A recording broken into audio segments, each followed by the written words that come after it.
Hello guys, good morning. Another day, another mini vlog. So ilang araw walang pasok. So panay ulan siya guys. Kaya ilang araw din akong walang laba. Ang dami ko ng labahan. Kaya eto magliligpit tayo. Pabugso-bugso pa naman yung ulan. Yung tinanim ng asawa ko na okra, 4 yun sila guys. Pero isa lang ang nabuhay. At eto na nga, namunga na rin sa wakas. Kinabukasan, kinuha ko yung isa kasi sobrang laki na siya guys. At eto na naman, umuulan na naman siya ulit. Ang hirap pa naman magpapatuyo ng damit kasi panay ulan siya. Lakas-lakas pa naman sa bayan ng hangin. Dito pa naman sa may kusina, pumapasok pa naman yung ulan guys, lalo na pag malakas yung hangin. Grabe, sumasapasok dito yung ulan. Kaya dito sa may banda ng lutuan ko, pinupunasan ko kasi grabe basa-basa na siya asin guys. Inayos ko lang dito yung kortina, tapos nagpunas lang ako dito sa may banda sa may lutuan at inayos ko lang tong aking flower dito guys kasi nalaglag siya.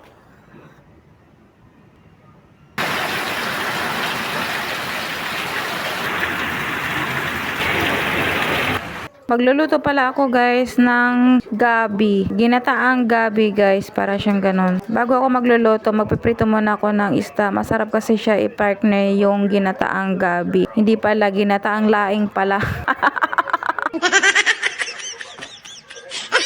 Habang napiprito ako ng isda dito guys, yung asawa ko naman ang naghimay dun sa gabi na yun guys. Para mabilis yung gawain namin at may kakain na. Ako nagugutom na. Nagpiprito lang ako dito 4 na peraso guys. Sabi ko sa asawa ko, siya na maghimay ditong laing na to para at least naman madali natin maluto. Dahil anong oras na, gutom na ako. Matagal ko nang gustong kainin tong laing na to dahil ang sarap talaga siya guys. Namimiss na ko na rin kumain ng ganitong ulam. Ang tagal-tagal na. Ang huling tikim ko nitong naglaing kami guys, yung kapatid ko, yung sister ko nagluluto ng laing na to. Kaya ginawa ko na naman siya ulit. At napakasarap kasi pag kumain ng ginataang laing. Grabe, ang sarap-sarap kasi guys. Tapos konting anghang, ay grabe. Lalo na pag kinabukasan mo siya kakainin, ang sarap, partner sa bahaw at saka tuyo. Yung natapos na nahimay ng asawa ko at eto, nilagyan ko siya ng pangalawang gata siya guys para maluto naman siya as in. Gata, yun na yung pinakahuli niya. At nilagay ko na siya guys at sinalang ko na siya. Nilagyan ko lang siya ng sibuyas, bawang at saka luya. Tapos nagisa ko ng kanina naman ng dilis. Yun ang sinahog ko doon sa may laing. At yun naluto na. Kain tayo guys. Grabe, ang sarap-sarap guys. At nag-crave na naman ako habang inedit ko to. Hinahapon na naman at eto, pumunta kami sa palengke dahil namalengke ako guys. Wala na rin kasi kaming ulam dito, stock, kaya bumili na ako ng mga pangailangan ko dito sa pagluluto ko. Bumili rin ako ng isda at saka yung pang-almusal ng mga bata papasok sa school. Bumili rin ako ng mga sibuyas, kamatis, luya, at saka mga sili kasi wala na din kasi dito guys. Ubos na din at saka mahirap magpababa pag bili-bili kasi malayo ang konti ang palengke. Nakauwi rin kami dito sa bahay guys. Grabe, lakas ng ulan, basang-basa kami. Bigla pa naman bumuhos yung malakas na ulan, kaya pag uwi namin dito, basang-basa kami. At naligo na rin ako saglit. Pagkatapos ko maligo at ito, ginaya ko na yung pinamili ko.